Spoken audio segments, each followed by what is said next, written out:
भरत कटारिया। हाँ, भरत कटारिया। और आप कहाँ रहते हैं, दिल्ली के बाहर के? दिल्ली से, दिल्ली में रहता हूँ।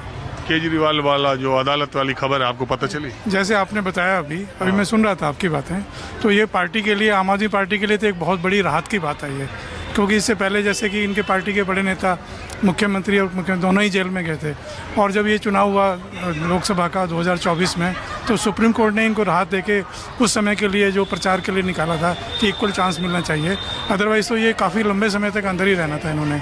अभी भी ये जमानत पे छूटे हुए हैं ये लोग। ये पार्टी के लिए बहुत बड़ी राहत की बात है इनके लिए, और इसमें हो सकता है कि राजनीतिक कारणों से इनको रखा, सबूत नहीं मिला तो अच्छी बात है। ये आम जनता में तो ये भ्रम फैलाया गया था कि ये इसमें इन्होंने काफ़ी पैसा लिया है और वो चुनाव में खर्च हुआ है, यहाँ तक कि गोवा तक की कहीं बात आ रही थी, लेकिन ये तो जो जांच एजेंसी है उसके ऊपर है कि वो सबूत नहीं दे पाई इस चीज़ के लिए, तो उसमें हुआ ही नहीं होगा कुछ इसमें। आपको क्या लगता है कि ये पिछले 2 वर्षों में जो भी घटनाक्रम चला, और अरविंद केजरीवाल के ऊपर शराब घोटाले, और वित्त मंत्री रहे, शिक्षा मंत्री रहे मनीष सिसोदिया, उनके ऊपर, तो ये 2 वर्षों में जो कुछ चला, और आज अदालत ने कह दिया इनके खिलाफ कोई आरोपी नहीं, सिर्फ आरोपी नहीं, आरोप मुक्त ही नहीं किया, बल्कि जो आईओ जांच कर रहा था उसके खिलाफ जांच के लिए कहा, और कहा कि ये क्या मामला यार, जितने आरोप लगा रहे, कोई साक्ष्य, कोई सबूत आप इकट्ठा ही नहीं कर पाए, कोई चीज़ आपके आरोप को जस्टिफाई करने के लिए आपके पास है ही नहीं। बताइए, इस पर आप क्या सोचते हैं? हालांकि सीबीआई कह रही है अभी हम जाएंगे हाई कोर्ट। नहीं, सीबीआई के पास तो सारे ऑप्शन हैं, वो हाई कोर्ट जा सकती है, अगर हाई कोर्ट भी छोड़ दे तो वो सुप्रीम कोर्ट भी जा सकते हैं, लेकिन जब अदालत ने कह दिया कि कोई सबूत है ही नहीं आपके पास में, तो अब कुछ बचा ही नहीं। और साथ साथ आप ये भी कह रहे हैं कि जो इन्वेस्टिगेटिंग ऑफिसर है उसके अगेंस्ट भी कार्रवाई होनी चाहिए कि उसने क्या किया, क्योंकि वो कोई सबूत ला ही नहीं पाया। ये तो मैं समझता हूँ कि पार्टी के लिए बहुत अच्छी बात है इसके लिए। और दिल्ली के नागरिक हैं आप, दिल्ली की जनता के, आम आदमी के दिमाग में जब ये आरोप लग रहे थे तो वो क्या सोच रहे थे? क्योंकि छवि तो ऐसी बन गई और ऐसी बनाई गई।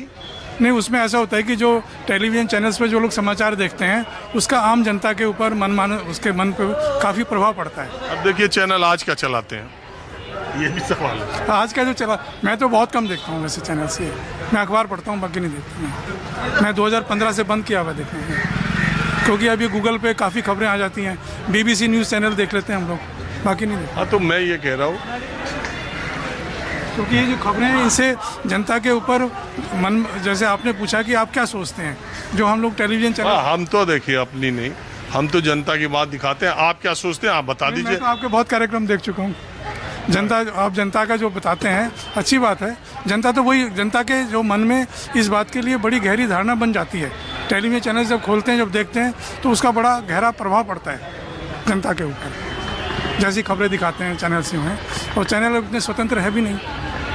ये आरोप को ही इस तरह से, लेकिन जब आरोप लगेगा, एजेंसियां जांच एजेंसियां छापे डालेंगी, एक चीफ मिनिस्टर को जेल में डालेंगी, तो भाई न्यूज़ चैनल तो बताएंगे ना आरोप हुआ, सीबीआई जमानत नहीं मिली, तो ये है, तो वो जो फैक्ट होता है उसको तो न्यूज़ चैनल रिपोर्ट करेंगे। अब आज वो आरोप मुक्त हो गए, हम आरोप मुक्त की बात कर रहे हैं कि सारे सीबीआई के लगाए गए आरोप गलत निकले। राउज एवेन्यू कोर्ट ने ये कह दिया, हम थोड़ी कह रहे हैं, कोर्ट कह रही है। कोर्ट कह रही है, लेकिन आप जब कोई आरोप लगता है ना किसी पार्टी, जो सत्तारूढ़ पार्टी है, उसको इसका एडवांटेज मिलता है कि जो जांच एजेंसियों का फ़ायदा उठाते हैं लोग, कोई भी पार्टी हो, मैं ये नहीं कह रहा कि जो इस समय सत्तारूढ़ पार्टी हो फ़ायदा उठा रही है, सारी पार्टियाँ इसमें राजनीतिक कारणों से। क्या नाम है? राहुल। राहुल, आप दिल्ली में रहते हैं कि बाहर? दिल्ली। आपका क्या विचार है इस मसले पर? सर देखिए, तालियां तो दोनों हाथों से बजती हैं, और ग्रे एरिया होता है, कुछ भी कहना अभी ठीक नहीं होगा। मेरे हिसाब से हर उस व्यक्ति को जो थोड़ा भी रैशनल थिंकिंग रखता है उसको पहले पढ़ना चाहिए कि क्या हुआ है, एग्जैक्टली क्या हुआ है, कहाँ पे कमी रह गई, कहाँ चुका। और ये तो इतिहास रहा है, भगत सिंह पर भी केस चले, कुछ लोग कहते हैं बेबुनियाद थे, कुछ लोग कहते हैं कि उनके ऊपर टेररिज्म का भी केस चलाया ब्रिटिश गवर्नमेंट ने। तो ये तो इतिहास रहा है। कितनी बार हम देखते हैं कि हमारे PhD स्कॉलर स्टूडेंट्स भी हैं जिनको अंदर रखा हुआ है, हमारे सोनम वांगचुक साहब हैं जो अंदर हैं, अभी बहुत लोग हैं जो बाहर भी हैं। मैं I do not want to give any political statement hair.